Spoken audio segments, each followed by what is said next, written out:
Hello everybody, my name is Ray. Welcome to the Evangelical Dark Web. Today, we're going to be talking about Karengate, the latest scandal in the Southern Baptist Convention. It is a sequel scandal, and like Aliens, like Wrath of Khan, it is a sequel that's superior to the first one. So, with that said, we're going to be diving into the scandal, and I'm going to be accepting the challenge of explaining this scandal in as brief a period of time as humanly possible. That is the challenge that I'm undergoing today, and don't forget to like the video, also subscribe to the channel. We're going to be explaining what Karengate is, and, another boss move is to check out evangelicaldarkweb.org. This video is going to be based on an article that I wrote that took me a long time to write for an article, but will not take you nearly as long to read. So with that said, let us start off by talking about the first of this possible trilogy of scandals in the Southern Baptist Convention, and that is Deacon Gate. So Willie Rice announced that he was running for, or maybe this is the third scandal in a trilogy. It's a trilogy because we had Sermon Gate. Sermon Gate was with Ed Litton, who was serially plagiarizing sermons, and that became enough of a distraction that he decided that he was not going to seek re-election for SBC president of the Southern Baptist Convention. So he wasn't going to seek re-election. Willie Rice enters as the establishment candidate right after Willie Rice announces that he was not going to run again. So Willie Rice is the candidate. However, Willie Rice on April 1st disclosed publicly that he had a deacon that committed a sexual sin prior to being saved, and that sexual sin, which he was like a 27-year-old teacher having sex with an 18-year-old student. While married, I believe. So that's what the sin was. And according to Willie Rice, that happened prior to his profession of faith. Willie Rice said that on video, very publicly. And therefore, Calvary Church removed him from being a deacon, citing Resolution 5 of the Southern Baptist Convention of 2021. However, in that video, Willie Rice mentions that a pastor from another church brought it to his attention. That pastor's name evidently was Tom Buck. Tom Buck is actually in the opposite camp as Willie Rice. Willie Rice is very pro-establishment. Tom Buck is one of the leading anti-establishments of the Southern Baptist Convention. He is one of the leading voices against the establishment in the Southern Baptist Convention. One of the leading, or most dignified, I should say, voices in the Southern Baptist Convention that can actually get phone calls from denominational leaders. Like, the people at NAM, and even like the people he did here, like he calls up Willie Rice and apparently let Willie Rice know that this was an issue because he didn't think that Willie Rice knew about this guy having sex with a 18-year-old high schooler while I think working at that same school. However, here's where the story gets interesting, or this is where the sequel begins. Willie Rice, here's a plot twist. He flat out lied about the order of operations here. Jeff Ford, who is the deacon in question, who I have no problem naming, he had a profession of faith while this was going on. So, and Tom Buck was a pastor or an ecclesiastical authority over him during this period of time. So, Jeff Ford, the deacon, the former deacon, had a profession of faith, which changes the entire dynamic of what Willie Rice said. At first, I thought Willie Rice was being unbiblical because he decided to retroactively disqualify a deacon for a sin he committed prior to a profession of faith, which would not be keeping in line with the biblical standard of above reproach.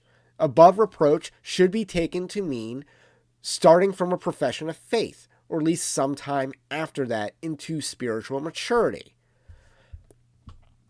So, but this would actually be an adult doing, a sexual sin that was very terrible. easily could be described as reproach, and this church went ahead and knew this and named him a deacon anyway. So Willie Rice lied about the events. He also downplayed, or he also said that Jeff Ford does not have any ministries with children, which is also false. So Willie Rice lied. Now here's where the plot picks up. That's where the story begins, but here's where the plot picks up.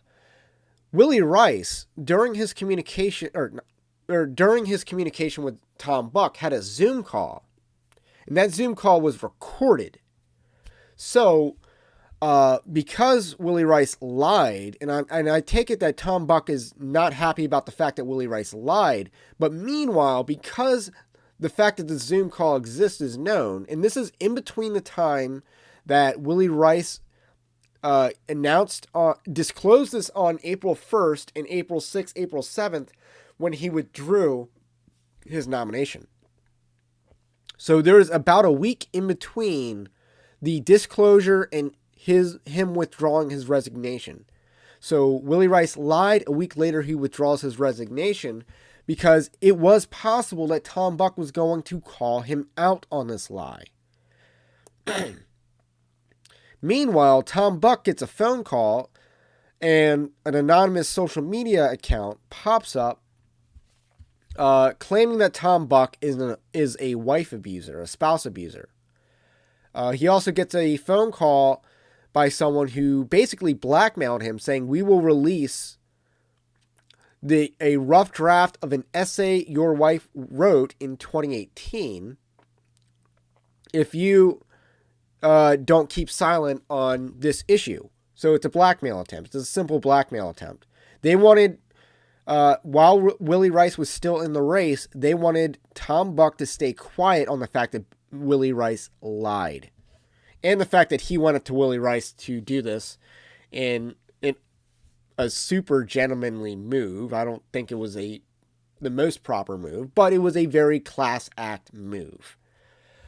Meanwhile, Tom Buck, in the process of approaching Willie Rice, sought the counsel of Rachel Den Hollander, the sex abuse grifter, who, is basically the ambulance chaser of sex abuse everywhere, including people like Christy Blasey Ford. So Tom Buck trusted her currently to help navigate through this issue, which is a red flag on his part, on his discernment. But in 2018, his wife was working on an essay, some sort of essay or blog post, detailing the struggles of their early marriage and she was trying to tell a redemptive story about their early marriage. Knowing that the rough draft, which apparently can be taken out of context to be weaponized against Tom Buck, Jennifer Buck went ahead and published the article that she wrote a rough draft for on April 7th, I believe. April 7th. So around the time that Willie Rice resigned, actually. So there might be a connection that Willie Rice, or not resigned, withdrew because of the connection between the article was going to be released, which would do very little to bolster the credibility of the rough draft. So anyway, excerpts of the rough draft are actually published, and they're published by this sleazy Southern Baptist activist who's apparently my age, if not younger, according to Bobby Lopez, if you watch the stream, where we talk about this issue at length, but not necessarily in a sequential story-like order that I'm doing right now. So, David Baumgartner is apparently the only one that wanted to publish a rough draft against the will of the author that details very private, personal matters.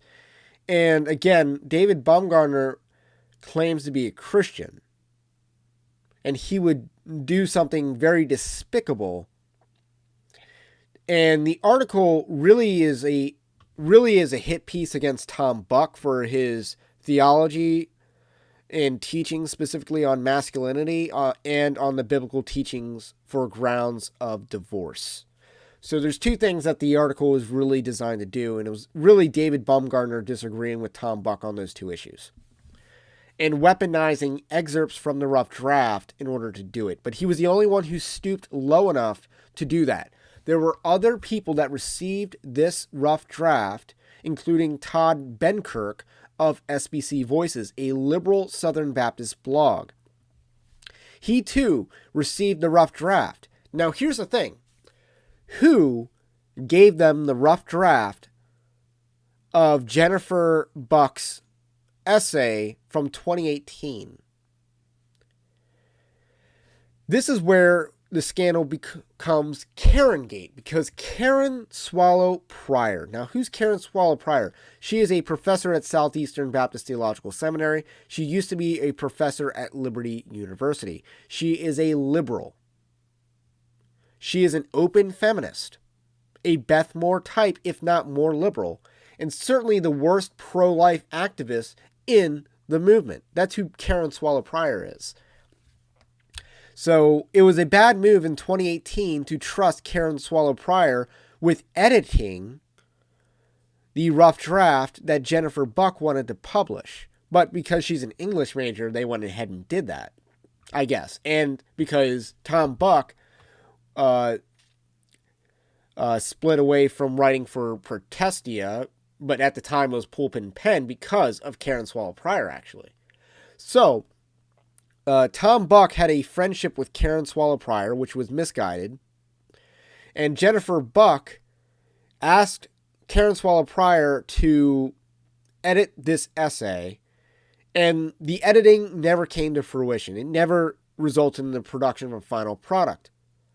However, the story is that in the process of verifying the authenticity of the rough draft, Karen Swallow Prior was contacted by the person who leaked the rough draft to several media outlets, of which only David Baumgartner of Baptist News Global published excerpts of, with the leverage of releasing the entire thing, which I don't think they'll do, simply because the whole thing in context probably won't support the narrative.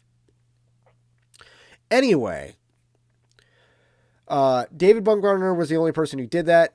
Todd Benkirk lies publicly, basically, because Twitter is public, about whether the rough draft was given to him anonymously or whether it was given to him in confidence.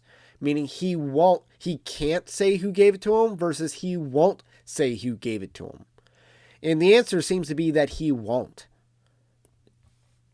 And Karen Swallow Prior, same thing. She won't disclose who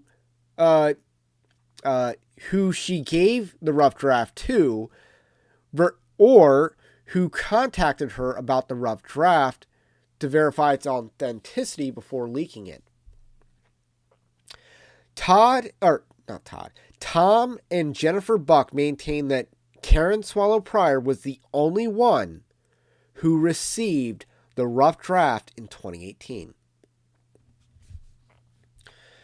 So what does that mean?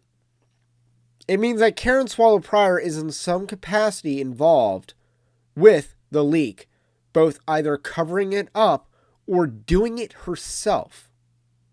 Because the Bucks maintained she was the only one that received the draft in 2018. Or at least outside their own family. And yes, I do believe it's far-fetched to think that the Bucks would play 4D chess on trying to score points on Willie Rice. So anyway, Tom Buck and his elders go to Danny Akin, Karen Swallow Prior's boss at Southeastern Baptist Theological Seminary, arguably the most woke Southern Baptist seminary. They go to him asking to help provide answers to this question and to help get Karen Swallow Prior to cooperate with their investigation. Danny Akin basically says that the situation's terrible but does nothing to help them out. So we have a conspiracy here in which Danny Aiken is covering for Karen Swallow Prior, and at a minimum, Karen Swallow Prior is covering for who leaked it to the bunch of different media outlets, who leaked the rough draft.